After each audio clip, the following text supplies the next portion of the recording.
Hello everyone, welcome to Karnataka Exams. This is part 10 of a KS 2017 series, and today we'll discuss three questions in detail related to polity which came in 1998 KPSC prelims, and the topics will be right to equality and freedom and also right to property. We'll discuss the important amendments and all, and we'll discuss how a bill is passed with the procedure in both the houses, and then we'll discuss three amendments, that is the importance in these three amendments, that is 41st, 42nd and 45th amendment.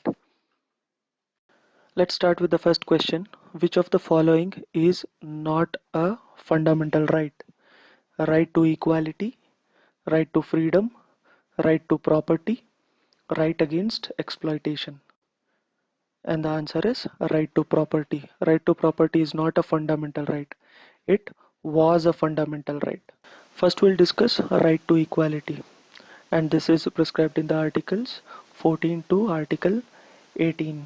Article 14 to 18 speaks about right to equality. First of all, why do we need fundamental rights? Fundamental rights are needed for development of personality of every individual. Okay, first one we'll see article 14. Article 14 has equality before the law and equal protection of the law. Equality before the law means all are equal in the eyes of law. And second one, equal protection before the law means like should be treated alike. None should be favored and none should be discriminated. None should be favored and none should be discriminated. Article 15 is right against discrimination. No discrimination on the basis of religion, race, caste, sex, place of birth. There is special provision which are made for women and children. For example, in bus you see there is reservation for women, but there is no reservation for men. And also there are reservation for economically and socially backward classes under Article 15. So Article 15 says no discrimination for religion, race, caste, sex, place of birth, or any of this. You can see it like this: CSP, Civil Service Prelims. Okay, so the 16th one, Article 16, that is right to equality of opportunity. This means the state may reserve some appointments for backward classes. Why does the state reserve the appointments for backward classes? If the state thinks that they are not properly represented. If the state thinks that the backward classes are not properly represented, then they may have some reservation in appointments. The 17th one, that is abolition of untouchability. Untouchability is abolished and its practice in any form is forbidden. The term untouchability, this term is not defined in the Constitution. Please remember, if they ask in option if untouchability is defined in the Constitution, then it is wrong because untouchability is not defined in the Constitution. They have mentioned untouchability, but the definition of untouchability is not defined. Article 18, that is abolition of titles. Article 18 says that there is no titles, but what is Bharat Ratna and Padma awards? They are titles, you think, right? No, but the government thinks they are recognitions and not the titles. Okay, right to equality 14 to 18, equality before law, equal protection before law. Okay, and right against discrimination, opportunity, untouchability, and titles. Next is right to freedom. It is mentioned in articles 19 to 20. Article 19 has 6 subclauses. Okay, and article 20 says protection in respect of conviction for offences. In respect of conviction, article 21 has two articles, that is 21 and 21A. 21A is right to education. 21 is protection of life. This is very much in news nowadays.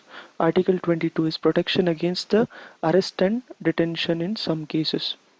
Article 19 has freedom of speech and expression, to assemble peacefully and without arms, to form associations or unions or corporate societies. Move freely throughout the territory of India.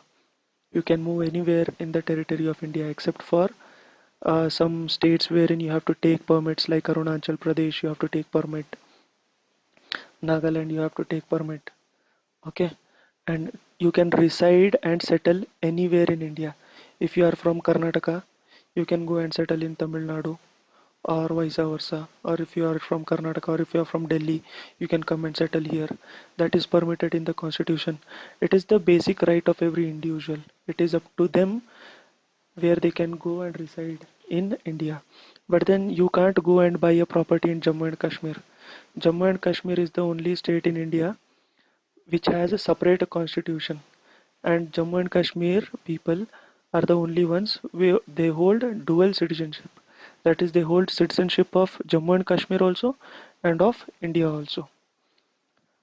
And sixth one is to practice any profession. You can practice any profession. Article 20 speaks about protection in respect of conviction for offences. That is, only if law is violated, the person can be convicted. If law is violated, only then he can be convicted. No punishment for the same offence twice. This is not the same in the this is not same in case of murder and all. Okay, it is no punishment for the same offense twice. A person cannot act as witness against himself. That is protection in respect of conviction for offenses. 21 is protection of life and personal liberty. The state shall not deprive person of his life and liberty. 21A speaks about right to education. State shall provide, state means the government.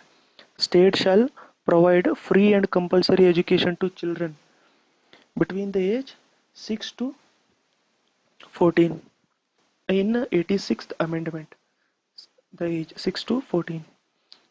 Okay, and the article 22 is protection against arrest and detention in some cases. Next one is right to property. Right to property was a fundamental right. Until when right to property was fundamental right? Until 1978. The right to property was fundamental right until 1978. And in 1978, what happened? 44th Amendment was passed. This removed right to property as fundamental right and made it legal right. So right to property now is not fundamental right, it is legal right. This was done so that government can take property for welfare of people, like setting up industries, etc. In other words, for facilitation of acquisition of land. Now where is right to property? It is under 300A of the Constitution. Okay, where it was before?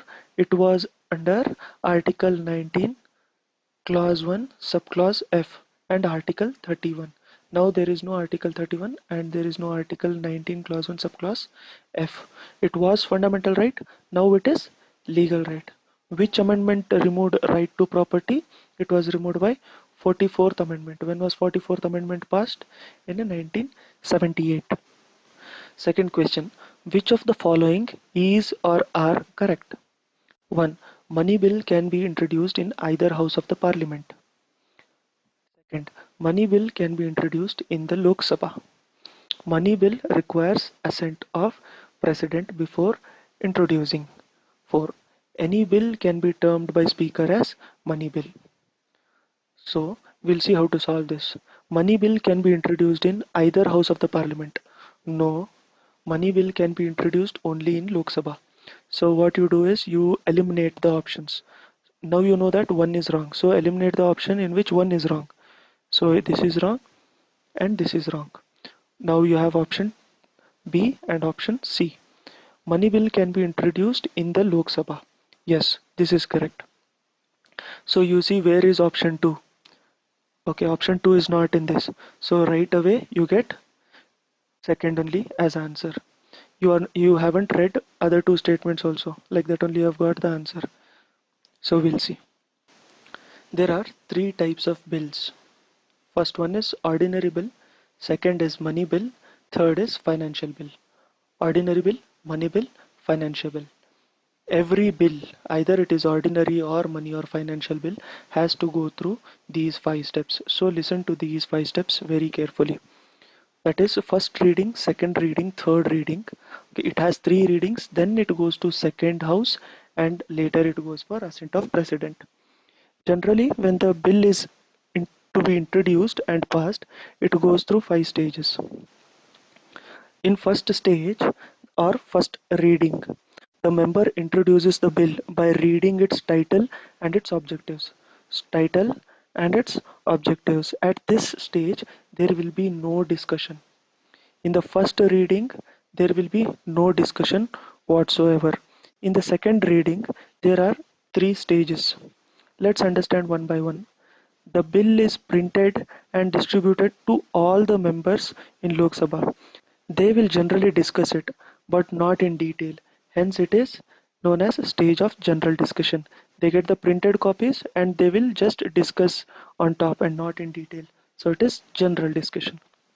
After that, after the general discussion, they have four options. Okay, first one, they consider it immediately, or they may fix another date for that. They will either consider it immediately or they'll fix another date, or they will refer it to select committee, or they'll refer it to joint committee, or they'll give it for public opinion. First, they will either consider it right away, or they will give it to select committee or joint committee or for public opinion. Okay, then the bill goes to committee stage. That is second stage. Here the bill is examined clause by clause. Here it is examined in very deep detail, and every detail is seen in this stage. They can amend, the committee can amend the bill, but the amendment should not affect the basic principle of the bill by which intention it is passed. That should not be changed. Then it is given back to the house and it goes to consideration stage. In consideration stage, the bill is considered clause by clause again. If there is any amendments, it is moved, and if it is moved, it becomes as the amendment is accepted with the bill. Okay, this is the second stage. What happens in the stage of general discussion? It is printed and it is given, and they do some general discussion and not in detail, and they'll refer it to committee. In the committee, it is discussed clause by clause. Then again, it is sent back to the house. It is considered, and if there is any amendment, it is passed. When the bill goes to third stage or the third reading, what happens is the house has two options: either accept the bill or reject the bill. In the third reading, there is no amendments. There is no amendments allowed because they were done in first and second reading itself. In the third reading, there will be no amendments. After the three readings in the Lok Sabha, these three readings happen in Lok Sabha. The bill goes to the second house. That is, the bill goes to Rajya Sabha. They have four options. They will either pass the bill as it is sent, or they will amend the bill and return the bill to Lok Sabha, or they will reject the bill, or they will take no action. They will either pass the bill or amend the bill and send it back to Lok Sabha, and then they might either reject the bill or they might take no action. After all this, in the fifth stage, the bill goes to assent of president. President has three options. One is give assent, other one is withhold, other one is return to reconsider. So that was a lot. So we'll revise it in short. Okay. In the first reading, the bill is introduced. There is no discussion on the bill. In the second reading, the bill is given in printed format to all the members and it is discussed, and then it might be passed, or it might be given to select committee, or it might be given to joint committee. And joint committee has members of both Lok Sabha and Rajya Sabha. Okay, they might give it to joint committee or give it for public opinion. When it goes to committee stage, here it is discussed in very deep detail, that is clause by clause. And then after that, if there are some amendments, it will give back to consideration stage. That is in house. They might either, if they have some amendments, they might pass it, and the bill is deemed to be passed with amendment. And in the third reading, there is either acceptance of the bill or rejecting the bill. There is no amendments. Okay, then the bill goes to the second house. In the second house, they might either accept the bill or amend the bill and send it back again, or they might withhold it, or they might take they might not take any option. And the fifth one is assent of president. The president may give assent to the bill, and when the president gives assent to the bill becomes act. Okay, that time the bill becomes law. Until the president's assent, it is the bill itself, or he might withhold the bill, or he might return back to Lok Sabha for reconsideration. These are the five stages for every bill. In case of every bill, these five stages are there. And remember one thing, that there is no amendment in the third reading. This is frequently asked. Next one is money bill. Article number 110 says which bill can be termed as money bill. The bill is money bill if it has following, only if it has following. That is, if it is related to abolition or imposition of taxes, if it is related to borrowing by the government, if it is related to payment into consolidated fund of India or contingency fund of India, or withdrawal from a contingency fund of India or consolidated fund of India. And the fourth one, appropriation money out of consolidated fund of India. Fifth one, declaring expenditure.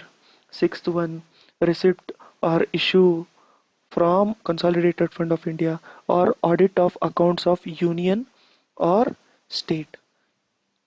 If any of these are there in the bill, then it can be termed as money bill. Who terms it as money bill? Speaker terms it as money bill. Okay, these are mentioned in Article 110. These are some important facts which you have to remember with respect to money bill. Not anyone can introduce money bill. It has to be introduced by the minister, because it is thought as government's bill. Okay, it is like government passes it, so it has to be passed only by minister. Only by minister. Remember this. And if the money bill has to be introduced, then prior recommendation of the president is compulsory. President recommendation before the money is introduced is very important. And speakers say is final. If the speaker says a bill as money bill, then it is final. Fourth one is Rajya Sabha has really less powers with respect to money bill. Rajya Sabha cannot reject the bill. Rajya Sabha cannot amend the bill also. Rajya Sabha cannot reject or amend. Rajya Sabha only makes recommendations. It cannot amend. It just makes a recommendation. If the Lok Sabha can accept the recommendation, it is passed. If the Lok Sabha doesn't accept the recommendation, it is passed. If the Rajya Sabha withholds the bill without giving any recommendation or any consent, after 14 days of it, it is deemed to be passed. And then it goes to President. President usually gives his assent to the bill, because it will be introduced with his recommendation only, right, in the first place. So he will give assent to the bill. So these are the important points with respect to money bills. Please keep this in mind or write this down. Last question for the day is this: the amendment which inserted the words socialist and secular into preamble of Indian Constitution is 41st, 42nd, 45th or 46th amendment. Socialist, secular and integrity were introduced in 42nd amendment. 42nd amendment is also called as mini constitution, because there were lot of amendments. This was in 1976. Okay, and this was after Indira Gandhi's emergency. So there were a lot of amendments which went into this 42nd amendment. So this is called as mini constitution also. So we'll see some important amendments, and what were the amendments into those amendment. 41st amendment, it raised the retirement age of members of State Public Service Commission and Joint Public Service Commission. It was the retirement age was for 60 and they made it 62 in 41st Amendment. 41st Amendment, retirement. 42nd Amendment, it is mini constitution. I have just written some important ones. Introduction of socialist, secular and integrity. Integrity also was introduced in 42nd. It introduced fundamental duties. There were no fundamental duties before. It added fundamental duties. And then there were three things which it introduced in directive principles of state policy. One is equal and free legal aid. Second one is participation of workers in management of industries. And third one is protection of environment, forest and wildlife. It also made president bound to the advice of the cabinet. Before, the president was not bound by the advice of the cabinet. It was up to the president to accept the advice or not. But 42nd Amendment made it compulsory for the President to accept the advice of the Cabinet. 45th Amendment. 45th Amendment extended the reservation of SCs and STs and it gave special representation for Anglo-Indians in Lok Sabha. Okay. 41st Amendment, reservation. 45th Amendment also, reservation. In this related to age, in here, SCs and STs. 42nd Amendment, it is mini constitution. Socialist, secular integrity, and all these three, president was bound. Fundamental duties was also added. So that's all for today. We discussed the three questions in details. I'll come back with more videos like this. Please like the video if you understood something and subscribe to the channel for more videos related to KAS 2017. So thank you all for watching the video. I'll see you people in the next video. Thank you.